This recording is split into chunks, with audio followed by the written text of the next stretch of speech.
Well, Senate Bill 4, this is the Texas legislature's immigration bill. This is one of a slew of different policies that would help secure the Texas border. Many of the conservative immigration policies died, some in the Senate, but mostly in the Texas House last session.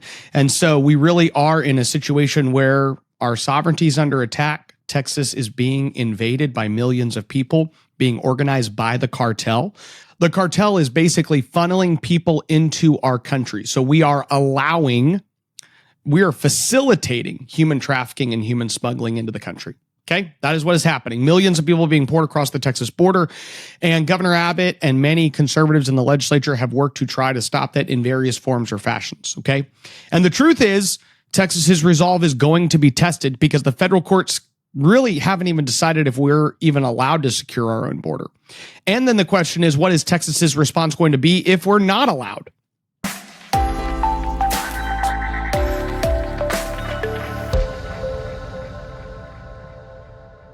Now, if you're on social media, you're probably done with this massive roller coaster of emotions regarding the federal court proceedings. And I'm going to try to explain as a non-lawyer who never graduated college what has actually happened. The Fifth Circuit took an administrative action on another administrative action in some form that caused SB 4 to not be in effect. Then the Supreme Court took action that looked like SB 4 was going to remain not in effect. And then the Supreme Court took action the next day that said SB 4 could be in effect unless the Fifth Circuit decided to stay its own administrative action in some form or fashion. And so SB 4 was in effect, and everybody the day before said SB 4 is not in effect. And then the next day, everybody said, SB 4 is in effect. Texas can secure its own border. And then that night, they're like, SB 4 is not in effect anymore. It was only in effect for 6 hours because the Fifth Circuit took another action, and they're going to have another hearing this morning. All that to be said, if Tony McDonald was on the show, one of our respected conservative attorneys in Texas, he'd be like, no, Luke, actually, the stay was the administrative action, and then the administrative action was removed, and so the stay didn't go into effect. I don't know. I don't know the stays and the administrative actions in the courts. Here's what I know. SB 4 right now is not being enforced in Texas, and it was being enforced for a small period of time.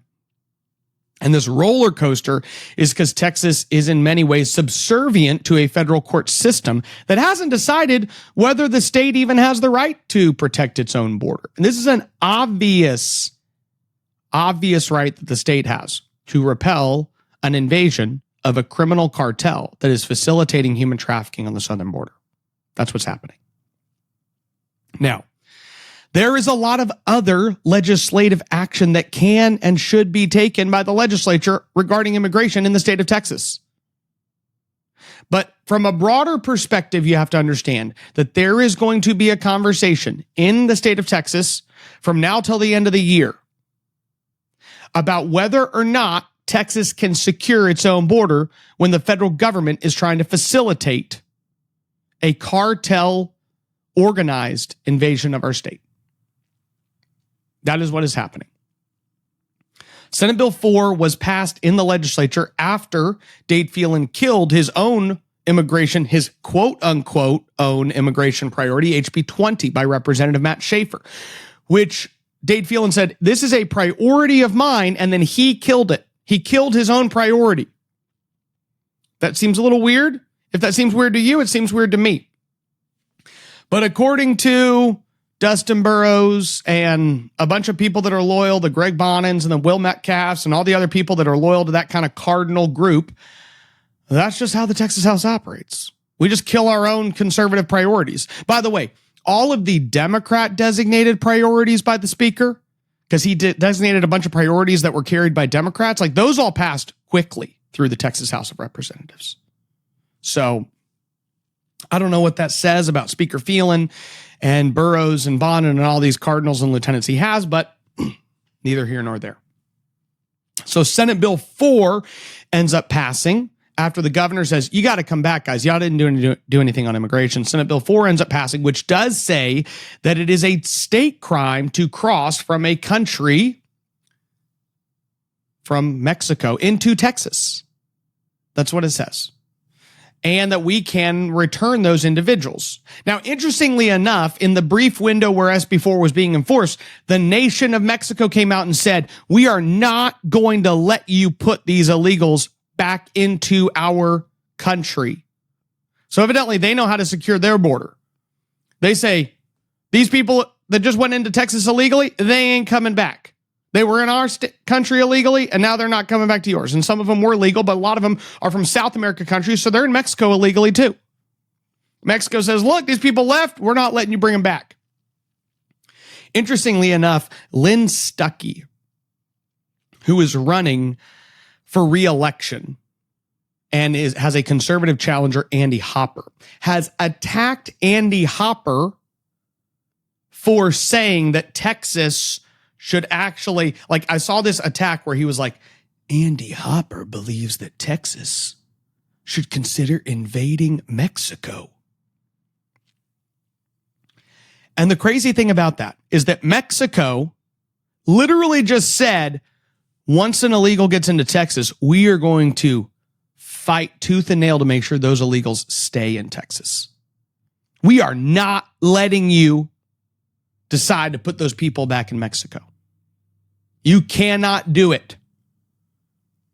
This other sovereign nation is an aggressor against our sovereign state.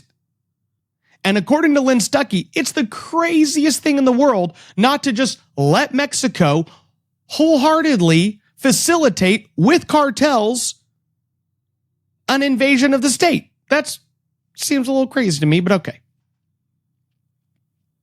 So Senate Bill 4 was in effect. Now it's not in effect. But the large conversation that's going to take place that y'all need to be watching from now till the end of the year, until, Lord willing, Donald Trump is elected president, is going to be about whether the sovereign state of Texas even has a right to secure its own border. And that shouldn't be a debate.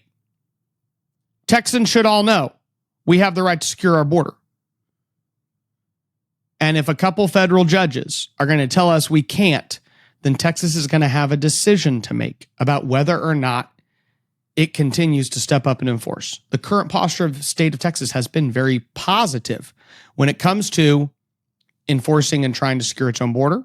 And we hope that posture continues regardless of what these federal courts say. I want to read for you a very, very strange tweet by Trace Johannesson, the mayor of Rockwall, Texas. Rockwall, Texas is the largest city in Justin Holland's district. Justin Holland is one of the most liberal Republican state representatives in the state. He is the lowest rated, if not the second lowest rated Republican legislator by the National Rifle Association. And the National Rifle Association pretty much says everybody's good. You then have the stronger, more conservative group like Texas Gun Rights, who rates Justin Holland even lower than the NRA appropriately and correctly.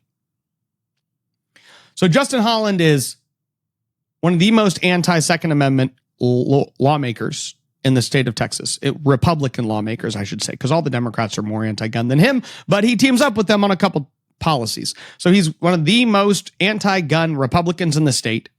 He is bad on empowering parents for school choice. He's bad on Democrat chairs. He's one of the ones who got up at his debate and said, we're not going to pass any constitutional amendments if we don't have Democrat chairs. So this is Justin Holland.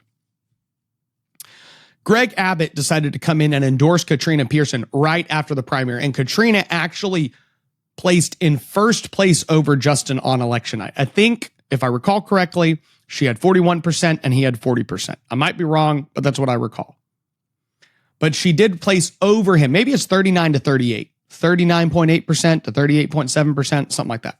So Katrina placed above Justin, and then Greg Abbott came in and endorsed her, and then Dan Patrick came in and endorsed her, and Dennis London, who was the third place finisher in that race, also came out and said he was voting for Katrina Pearson. So the unity that I keep talking about is happening in this race. Okay, wherever the Republican Party of Texas and the governor and the lieutenant governor and conservative grassroots organizations and U.S. Senator Ted Cruz and Chairman Matt Rinaldi and all these other people are in, you see just massive margins of victory.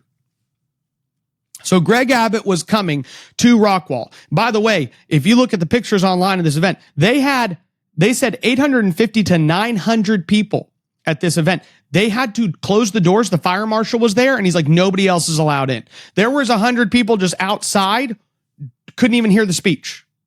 They showed up to meet the governor and to support Katrina Pearson. Somebody said, like, if you count all the people that showed up and just left because there was no room, it might be 1,000 people that showed up to this event. That is massive. It's probably one of the largest political rallies in a Texas legislative race ever. Mike Alcott had close to 1,000 people at his rally with Governor Abbott in Palo Pinto County, which he ended up winning. Okay. So the day the Governor Abbott is coming to Rockwall, the mayor of Rockwall, who evidently is rare to endorse, decides to endorse Justin Holland.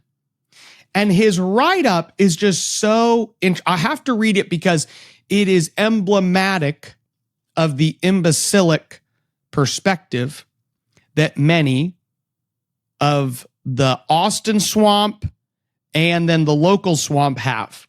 Because your local mayors and county judge and chamber presidents often have the same problematic perspectives and, non-independent thought that the Austin swamp has. Both the legislators who have been captured by it, the lobbyists, and the creatures of the Capitol. So here's what the mayor of Rockwall says. He says, someone asked why I chose to endorse a candidate now when I have not in the past. It's probably best to start with why I usually don't endorse. I believe one's vote is a private matter in general. In addition, on city council, it could be a bit awkward to endorse one candidate only to find yourself having to work as peers with the elected candidate you didn't pick. With all that being said, I have reached a point where I am frustrated with all the divisiveness in our country, in Texas and in Rockwall County. I'm frustrated watching big money PACs capitalize and amplify the same fear and outrage the media creates. Nothing raises money like fear and anger. Okay, this guy basically sounds like a Lincoln Project, Liz Cheney, CNN, quote unquote, Republican contributor. Like, you can just smell it on this mayor of Rockwall, right?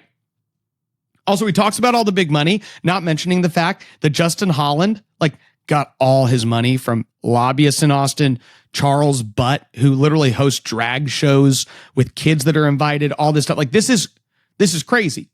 I think HEB sponsored a drag show where kids were invited, all this stuff. So I'm really frustrated, right? Okay, got it. You're really frustrated. CNN contributor, mayor of Rockwall. I'm frustrated and shocked that the community that raised Justin Holland and for whom he has served and sacrificed was so quick to turn on him for the shiny new object. Then he quotes Reagan. They love this quote. The person who agrees with you 80% of the time is a friend and an ally, not a 20% traitor. So, this guy just goes on. He's talking about Justin, blah, blah. I'm voting for Justin. Okay. Here's the deal. This is what I kind of honed in on when I saw this. I'm frustrated and shocked that the community that raised Justin Holland. Now, this is just a very strange perspective. It's acting like if you live in Rockwall County and you're a Republican and you're a conservative and you believe in the Second Amendment and you don't want to empower Democrats and you actually believe that the conservative Republican Party agenda should be voted on the House floor. According to this mayor, you're supposed to set all of this aside and be like, we raised Justin Holland.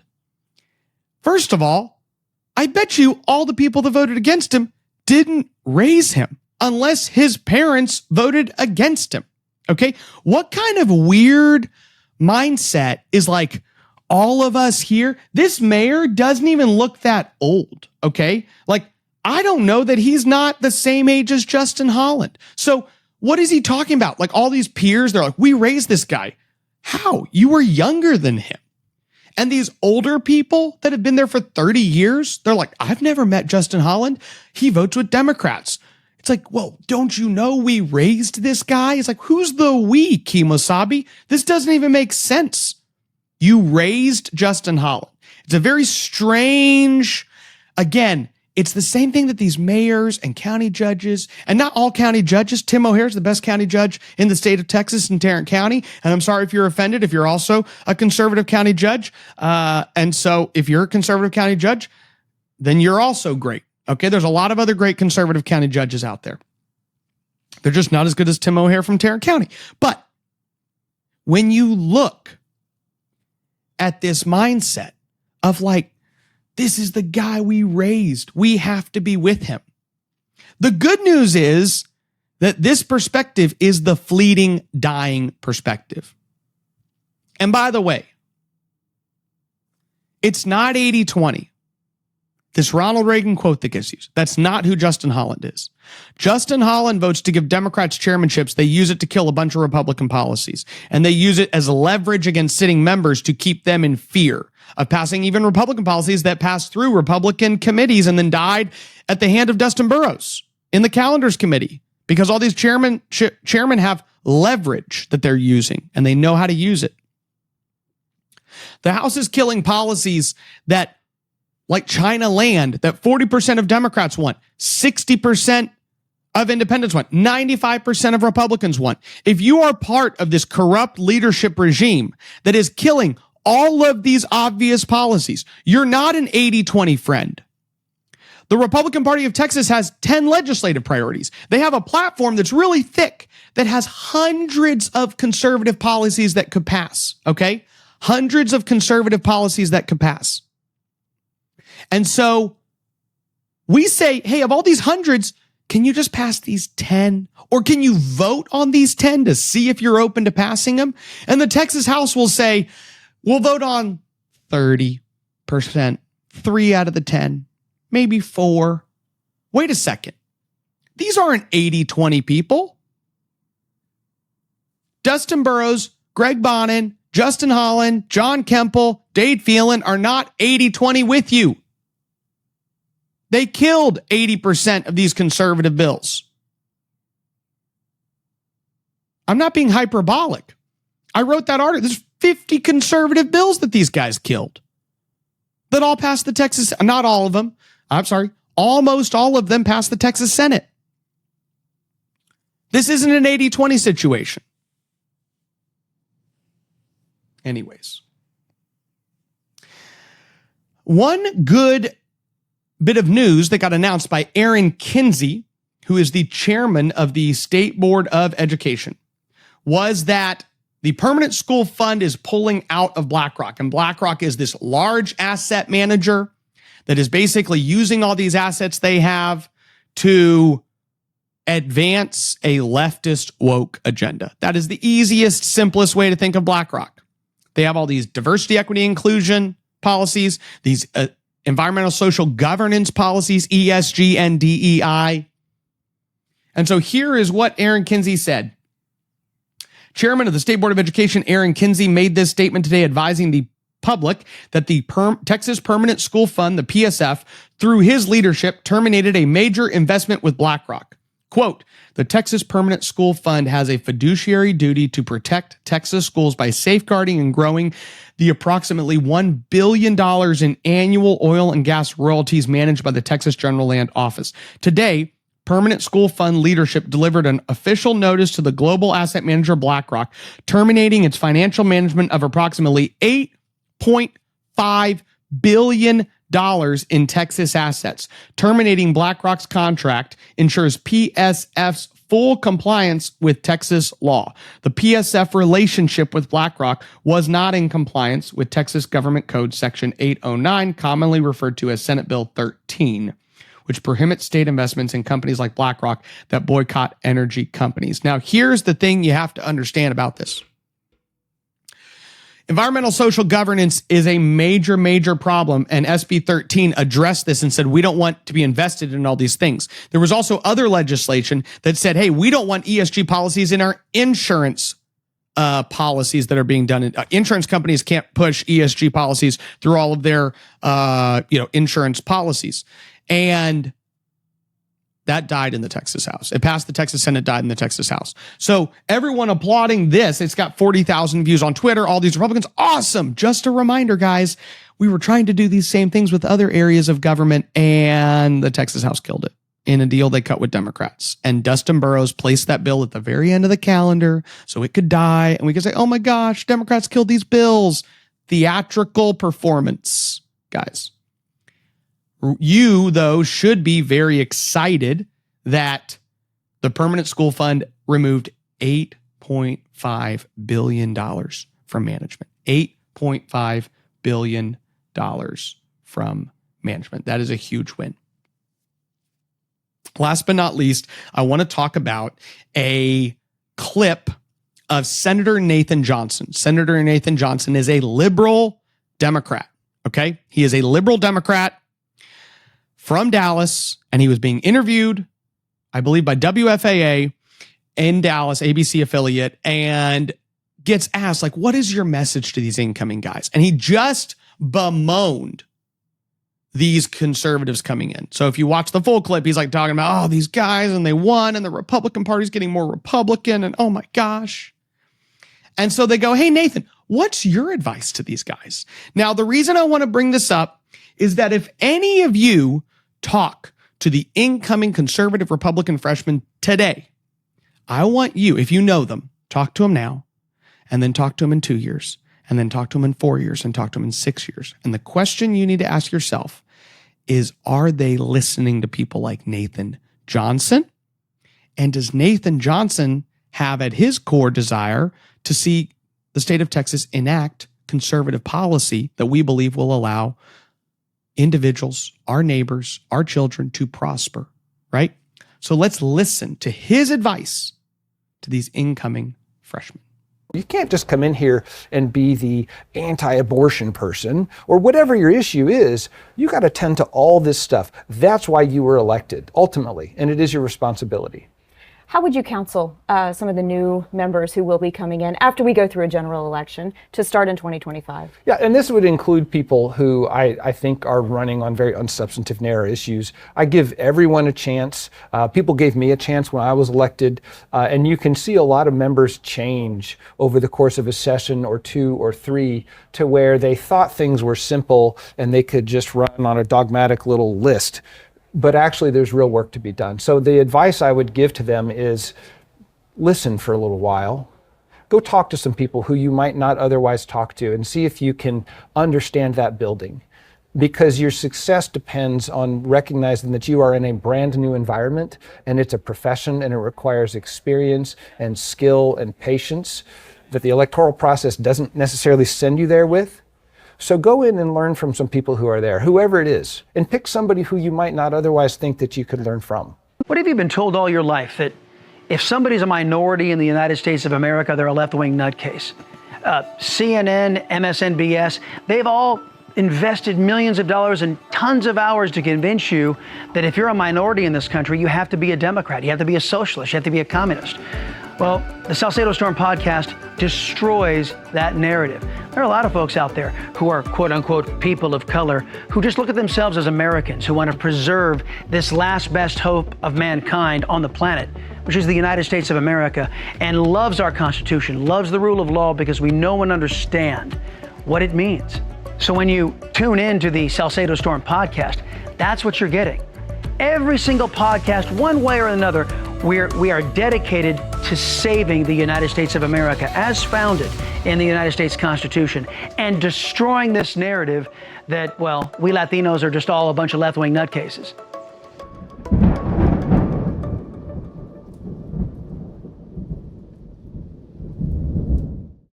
Okay. So here's Nathan Johnson's message to all these incoming Republicans. Hey guys, you know that list of dogmatic things like Democrats not being in powerful positions and being using that to kill Republican stuff? You know, all those dogmatic issues like, you know, boys not being able to get turned into girls through social transitioning that gets funded because the state of Texas is actually building more buildings to socially transition these kids. I know those things are things you ran on, but like, those aren't the real issues. Those are not the real issues. I swear to you, I promise the real issues are something that some big corporate lobbyist is going to come to you and tell you really needs to change. And oh, by the way, you're not ready to be a professional legislator. You're not ready. See, all you're ready to do is campaign like a conservative and get elected. That doesn't mean you can be a legislator. To be a legislator, you have to, and by the way, you want to know how Nathan Johnson's going to know you're now a professional legislator? When you don't talk about the quote unquote dogmatic Republican policies and you do talk about the stuff that really matters. Okay.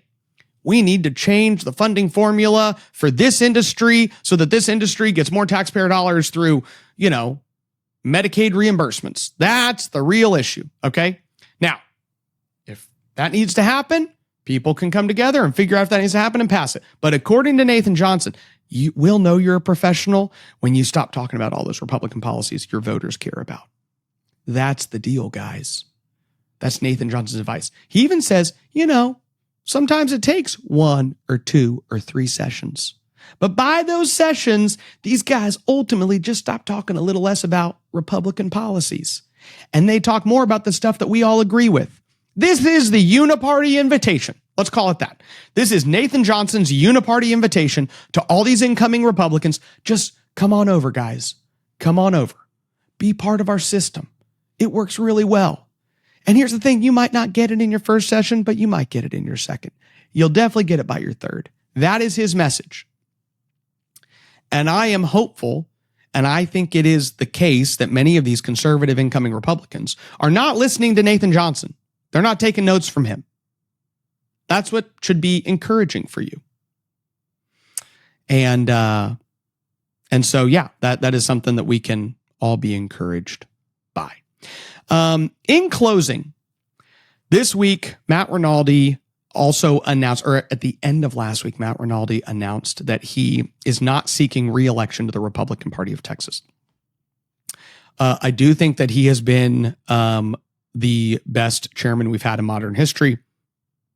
That is not to take away from some strong chairmen we've had, like Allen West, who immediately preceded him, who was a significant improvement from James Dickey.